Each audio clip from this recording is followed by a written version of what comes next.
Hello and welcome to another Local Woman podcast. Well, today we have travelled a little bit further. We're here in Lifford in County Donegal, and I'm here to meet a very special lady who I read about in our magazine every month. And I wanted to know a little bit more about her. This is the very well-known Karen Harkin. Hi, how are you? Nice to have you here in Lifford today, so thanks for coming as well. This is great. This is my first time here, and this is your sister Laura, who works alongside you. Yes, I'm Laura, and I'm her older sister, and I help out when I'm able. And she's a great moral support to you as well, isn't she? Absolutely. Couldn't be doing it without Laura. Great sister, great moral support. Fabulous. Now, today we're going to talk about a topic, and it's something that will really resonate with Local Woman readers, and it's something that we've been covering since the beginning of Local Woman. I've been the editor for 15 years, and we have been talking about hair loss for 15 years, whether it be due to alopecia, due to cancer, all those kind of things, and it's something that you have helped women deal with. So let's go back to the start. How did you become a hairdresser? I became a hairdresser coming from a very well-known family of older sisters and brought into the family business. Right. At a young age, as I say, we just followed in each other's footsteps. I was 15 years old when I was brought into the business, and probably about 30 years in it. And then once we went into the lockdown of the COVID, came back out from the COVID, I'm just noticing a lot of hair loss on my clients. Yes. COVID played havoc in the bodies, from hair loss to alopecia to thinning. So it kind of intrigued me a lot. And then Laura used to wear hair toppers, and I used to always do her toppers, and she would sew on pieces and take pieces off. So what she was doing was really quite unique. So it kind of evolved things together. Because I always had very, very fine, like translucent hair. Yeah. And you've always had that fine hair? Always. I was the only girl in the house to have it, and the rest all had lovely thick hair, and you had the fine hair. Locks, and I didn't have that. And I just was, for years, I was looking for a solution for this, and tried everything and everywhere, extensions, the vitamins. This is something. Everything. This is something that I want to get across to the women, and of course men who are watching absolutely. this. There are so many what I would call sellers of snake oil out there, aren't there? Lotions and potions. Lotions and potions, which did not work for me at all. No. And then I came across the site one day, then about 12 years ago maybe, and it was for hair enhancers, and that's what changed my life then, from buying one of them and wearing it. And so how does a hair enhancer differ from a wig? Well, Laura, you involved the hair enhancer. Yeah, the hair enhancer. Laura made it her own. She'd have been adding pieces onto it and cutting a piece off and putting clips on here and moving clips. So how it differs from the wig is the enhancer is what it says in the box. An enhancer is it enhances your own hair. Okay. What you have, it'll just give an illusion of your more hair. Where a wig that you'd wear through different types of treatment of hair loss or whatever, it's more of a full-on cap. Where an enhancer is a very small piece of thing with hair on it. That's the difference. Right, and you just set it on. You clip it on. More, you clip it on. You have wee clips. Now, whenever you were growing up, were you aware that Laura was suffering from sort of thin hair? Oh, we always heard it. Absolutely. We always heard Laura was... You knew? We knew, surely, aye. But Laura was very protective of her secret and would never share it. She'd have been always coming out to me with her hair in the back, colour that there, colour that there. Right. And also I would hide it. How did that make you feel whenever your hair was thin? I mean, it's not just hair, and I know so many people go, oh, it's just hair. It's not. Wasn't like that at all. I didn't have any confidence. I had absolutely zilch confidence with my hair. I just felt if I didn't have hair, well, nothing looked good on you, if you know what I mean. I find that too. I felt that my hair was my life. It was one thing I always wished for as a child, that I would have a big, thick head of hair. I just was obsessed with a full head of hair, which I never had. And of course, being from a family of hairdressers, and like, did your parents try and help you? No. No, they didn't really know. There was never a solution them days. There wasn't a solution. It wasn't available. It was just synthetic wigs. That's what you had. Take it or leave and it. you just had to suck it up and have done hair. That's interesting that you say that, because you told me earlier you're 60 years old. I know she does not look 60. Years old. So back then, I mean, it's not hundreds of years ago, but back then, women didn't have the choices they have now. You just, I don't know, did you wear a hat, scarf? You just suck it up? Just had to just, as I said, suck it up. And they had hair loss, even through menopause was another massive factor for thinning hair. And what our mothers and foremothers went through, and there was no solution for them.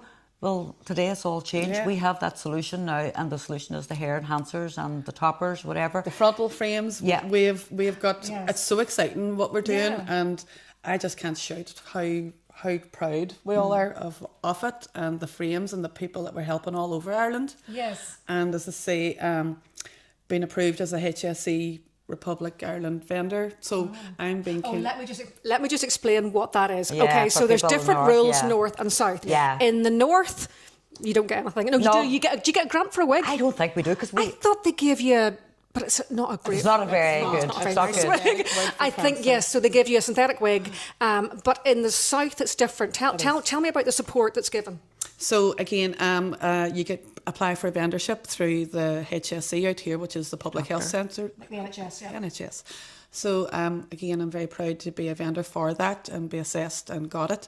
So I can take my work all over Ireland. So I have trichologists and dermatologists sending patients to me, which is just Amazing. and I'm so proud of it. And as I say, with the help from the great team I have Yeah. that do it with me and for me, Caitlin and Brian and Yeah, Tara, Denise. And as I say, the girls that work in the salon, the wee engine, we have they're the engine that keeps the whole place going, the hub. That's Lisa and wee Patty and Shoneen. So such a great bunch of girls, and I love them to bits. You'd be nothing without them, because they are our backbone that keeps us. You know, we can run the show, but they keep, as Karen says, the engine going. You know, so we need the team. So before COVID, did you have a salon here, and you were just like a ordinary hairdresser? Yeah. You were like a Yeah. regular hairdresser. Yeah. But even before COVID, were you seeing more women coming into you?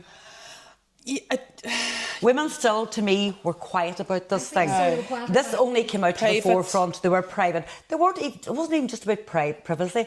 To me, it was an embarrassment. They didn't want to admit it. You know were what I mean? hiding. We were hiding, because I was one of them. We were hiding through our own loss of hair, with putting extensions in and putting different things, Yes. whatever. And this only has come out to highlight now, I would say, within 2 years. It's really. one of the good points of COVID, because as you said, for whatever reason, and doctors say they can't really explain it, whether it's a COVID jab or whether it's people having COVID, there does seem to have been hair loss. It could be stress. Huge stress. And another thing too, underactive thyroid glands, another big factor which never is really mentioned much. Hair loss is an autoimmune disease of some sort. Whatever the cause of it is, it's triggered by something in the body. So it's an underlying issue, or there's some sort of wee trigger within the body that hits the hair follicle.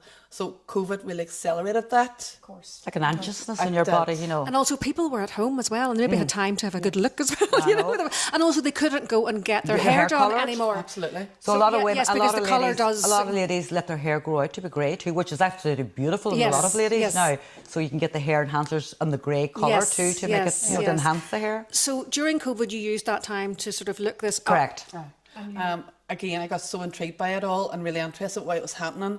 So I wanted to really educate myself on what was going on. So a fabulous lady in Kildare trained me, and I have just so much information from her, and it was so exciting that I was able to have the knowledge to do this on frontal fibrosis alopecia, on children, on male pattern baldness. Yeah. And then with the good evolution that Laura made, we've brought it into something completely new and different, and there's nothing that we can't do. We hair pieces now, and it's brilliant.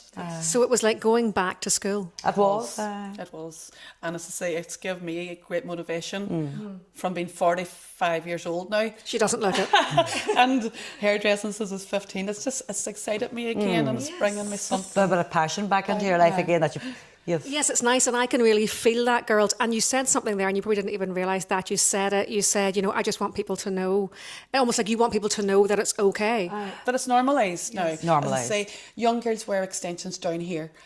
As there's always some sort of fillers to wear. So what's the difference of putting a hair extension up here? There's nothing to be ashamed And you know of. what I love about it too, Rob? You know, it's the ladies that some shows that we've done there, it's to seeing the ladies' faces that putting a hair enhancer, we were there partially translucent here, hair on the top of it, and just to see their faces, the different expression and the relief of them, people to see them. Yeah, absolutely. It just, So it does my fun. heart good. It makes it, it gives me goosebumps, you know, and I just think, Well, thank God there's a solution. Do you remember the first time that you did somebody's hair and it was looked completely different? Absolutely.